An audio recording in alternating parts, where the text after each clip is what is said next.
Hello everyone. आज के इस वीडियो में हम बात करने वाले हैं एक और प्रॉब्लम के बारे में जो कि जून 2016 में आई हुई थी। ये प्रॉब्लम क्लासिकल मैकेनिक्स चैप्टर से थी और इसमें जो कॉन्सेप्ट यूज़ हुआ था वो हुआ था कोफिशिएंट ऑफ रेस्टिट्यूशन का।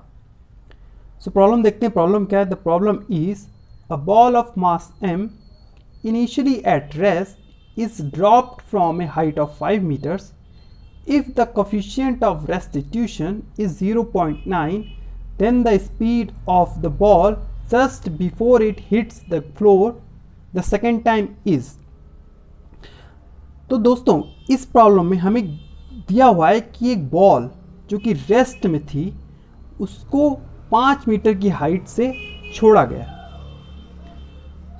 अगर इसमें कोफिशिएंट ऑफ रेस्टिट्यूशन 0.9 है तो हमें बताना है कि बॉल जब सेकेंड टाइम फ्लोर को हिट करने वाली थी तब उसकी स्पीड क्या होगी। तो चलिए चलते हैं इस प्रॉब्लम के सोल्यूशन पे।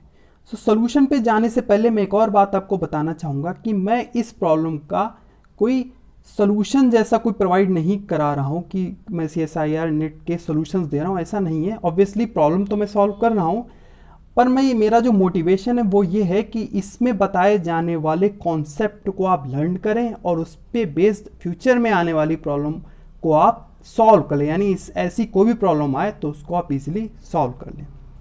तो चलिए चलते हैं प्रॉब्लम पे। तो प्रॉब्लम पे हम चलते हैं, हम देखते हैं कि सबसे पहले कि कोफिशिएंट ऑफ रेस्टिट्यूशन क्या होता है। कोफिशिएंट ऑफ रेस्टिट्यूशन जिसे हम ई से डिनोट करते हैं, ये बेसिकली होता है ratio of velocity after collision and velocity before collision.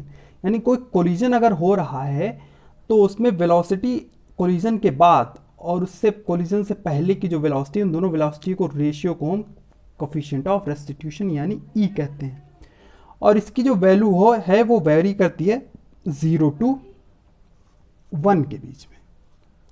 तो ये हो गया हमारा कोफिशिएंट ऑफ रेस्टिट्यूशन के बारे में।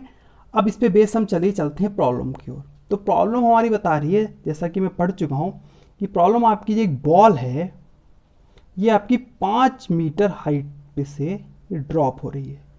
ये जो 5 मीटर की आपकी हाइट है इससे बॉल ड्रॉप हो रही है और बॉल क्या कर रही है, ये ग्राउंड से हिट कर रही है। ग्राउंड से हिट कर रही है और फिर ये बॉल वापस हिट करने के बाद वापस जा रही है ऊपर और फिर ये वापस नीचे आ रही है और फिर सेकेंड टाइम जब ये ग्राउंड को हिट कर रही है, इस टाइम इसकी जो वेलोसिटी है या स्पीड वो हमको कैलकुलेट करनी है।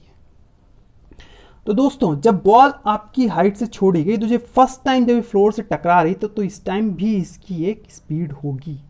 ओके, स्पीड होगी, या अभी हम वेलोसिटी की बात करते हैं, मैग्नीट्यूड तो हम निकालेंगे ही। तो इस टाइम पे इसका जो वेलोसिटी है वो मान लीजिए हम v1 से डिनोट करते हैं और इसको v2 से डिनोट करते हैं। ओके, तो अगर हम ये v1 अगर हम निकाल लें तो हमें v2 आसानी से इस फॉर्मूले से निकाल सकते हैं, क्योंकि हमें e नोन है जो कि हमारा 0.9 है।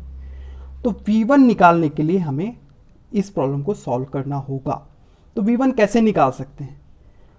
तो इसके लिए हम फिजिक्स का एक बहुत ही बेसिक प्रिंसिपल यूज करेंगे। वो ये है कि जब बॉल आपकी रेस्ट में थी तो इस टाइम इस बॉल में पोटेंशियल एनर्जी थी, इस टाइम इसकी काइनेटिक एनर्जी 0 थी। तो जैसे जैसे ये बॉल आपकी नीचे की ओर आएगी तो इसकी काइनेटिक एनर्जी क्या होगी, डिक्रीज होगी। पोटेंशियल एनर्जी डिक्रीज होगी और काइनेटिक एनर्जी आपकी इंक्रीज होगी। और जब ये बॉल जस्ट सरफेस पे टकराने वाली होगी उस टाइम इसकी जो पोटेंशियल एनर्जी है वो तो 0 हो जाएगी और सारी की सारी पोटेंशियल एनर्जी हो जाएगी, कन्वर्ट हो जाएगी आपकी काइनेटिक एनर्जी में। तो उस केस में जो इक्वेशन बनेगी वो ये बनेगी, यानी आपकी potential energy mgh is equals to your kinetic energy जो कि है 12mv²। तो ये जो वेलोसिटी है ये v1 है यहाँ पे। तो इस इक्वेशन से हम v1 को इजीली निकाल सकते हैं। यहाँ से m और m आपका कैंसिल हो गया, तो जो v1 आ गया आपका हो गया स्क्वायर रूट ऑफ 2gh। तो अगर हम यहाँ पे वैल्यू पुट कर दें, हमें g की वैल्यू पता है इट्स 9.8, h की वैल्यू पता है वो है 5, तो ये हो गया आपका स्क्वायर रूट ऑफ 98 जो कि आपको समहाउ देगा 9.8, इट्स मीटर पर सेकेंड। तो ये तो वैल्यू हो गई आपकी V1 की। अब जब आपने V1 निकाल लिया है तो V2 निकालना तो फिर आपके लिए बहुत ही आसान हो गया है। आपको करना क्या है, आपको E is equals to its V2 by V1।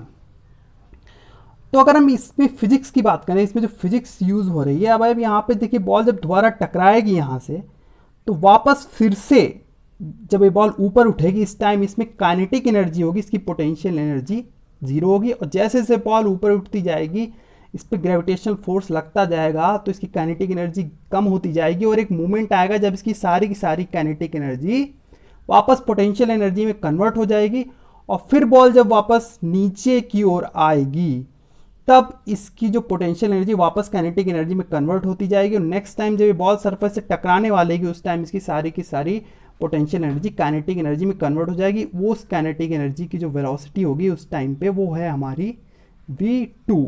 तो यहाँ से अब हम देख सकते हैं v2 की जो वैल्यू है वो हो गई आपकी ev1। ई की वैल्यू हमें पता है इट्स 0.9 और ये हो गया 9.8। तो अगर 0.9 को 9.8 से मल्टीप्लाई करेंगे तो ये आपको देगा समहाउ 8.991 मीटर पर सेकेंड। तो ये हो गई आपकी वेलोसिटी v2 जो कि हमको निकालनी थी सेकेंड टाइम सरफेस पे टकराने से जस्ट पहले।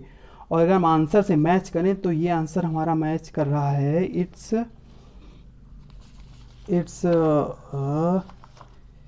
Answer C. ये हो गया हमारा आंसर 8.91 मीटर पर सेकेंड। तो दोस्तों ये था इस प्रॉब्लम का आपका एक्सप्लेनेशन। अगर इस प्रॉब्लम से रिलेटेड कोई भी क्वेरी हो तो आप उसको कमेंट बॉक्स में ज़रूर हिट करें। And thanks for watching this video.